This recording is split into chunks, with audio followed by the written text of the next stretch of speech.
Alors qu'il erre dans un salon du livre auquel il est invité, le dessinateur de presse Aurel est captivé par la couverture d'un ouvrage où figure la représentation d'un homme unijambiste, en béquille, les traits extrêmement creusés. La force du dessin de Josep Bartoli, son auteur, le plonge dans la retirada, une période de la guerre d'Espagne, durant laquelle des milliers d'Espagnols fuient la dictature de Franco et rejoignent la France en passant par les Pyrénées. Nous sommes alors en février 1939, quelques mois avant le début de la Seconde Guerre mondiale.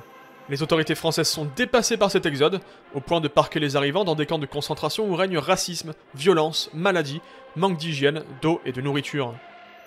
La Retirada donnera logiquement son nom à ce livre de Georges Bartoli, qui recense une vaste collection de dessins réalisés par son oncle, Josep, lui aussi dessinateur de presse et prisonnier d'un camp dont il témoigne, par son crayon, du quotidien extrêmement éprouvant.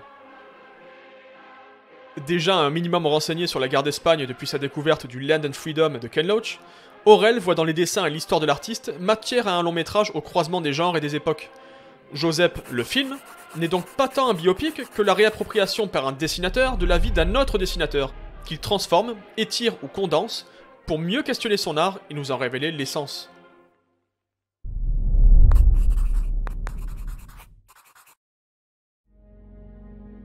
En mettant en scène l'homme unijambiste dès la première séquence de son film, Aurel affiche ses intentions. Par son propre trait, le réalisateur donne vie à la représentation figée qu'avait fait Josep de ce soldat croisé dans son camp. Le long métrage est ainsi une affaire de dialogue entre deux styles, entre deux points de vue, ceux d'Aurel et de Josep, qui fusionnent autant d'un point de vue narratif que formel.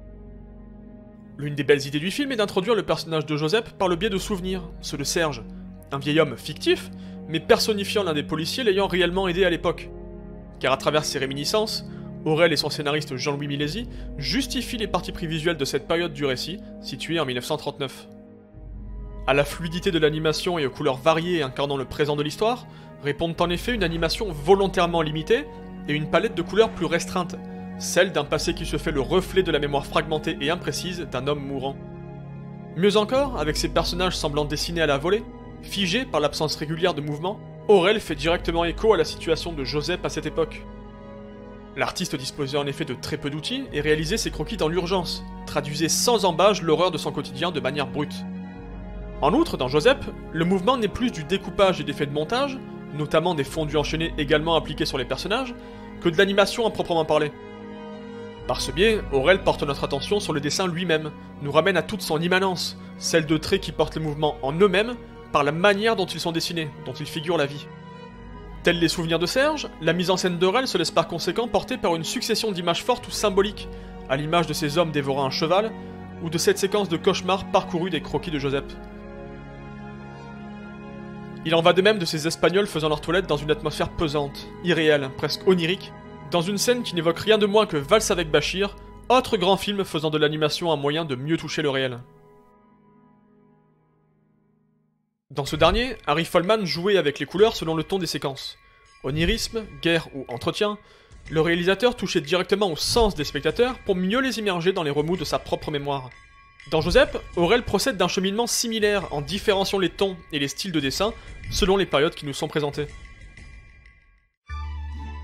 Là encore, c'est une partie de l'identité du dessinateur espagnol qui nous est suggérée, puisque, comme ses créations, le film gagne lui aussi en couleur au fil de sa vie et de ses rencontres.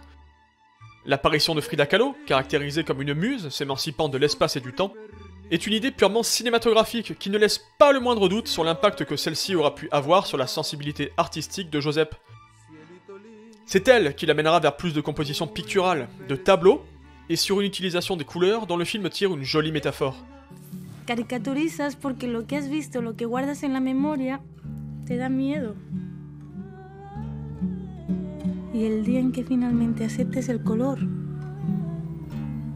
habrás domesticado tu miedo. C'est aussi là tout le rôle de ces rares et brèves séquences dévoilant un Josep âgé, quasiment aveugle mais apaisé, comme libéré de ses tourments passés, au point de voir son art toucher à l'abstraction, comme une forme d'automatisme, un moyen de faire encore partie du monde, alors qu'il n'est plus en état de le voir. Ce besoin viscéral du dessin, dans le quotidien de Josep, Aurel l'évoque également par son approche scénique du personnage lors des séquences dans le camp.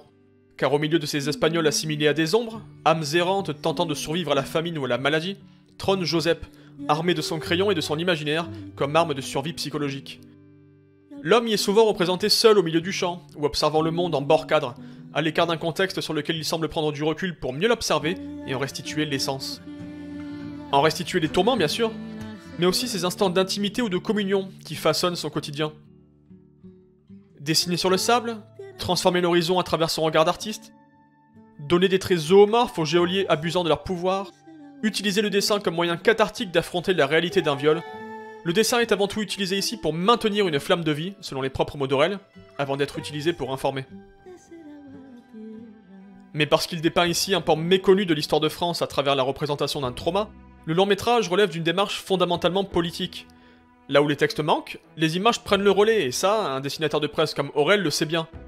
Les croquis de Joseph Bartoli ponctuent le film sous leur forme d'origine, instantanés de 1939, figés sur du papier ligné de correspondance, et ont ceci d'émouvant qu'ils trouvent un écho contemporain particulièrement glaçant.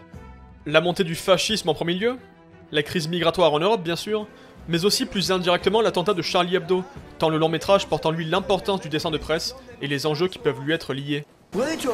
Así eran las cosas allí. Negro, blanco, duro, violento.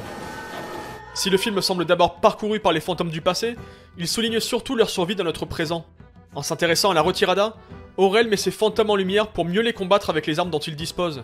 Le cinéma d'animation se substitue au crayon de Joseph, mais hérite du même pouvoir d'évocation et de la même force politique.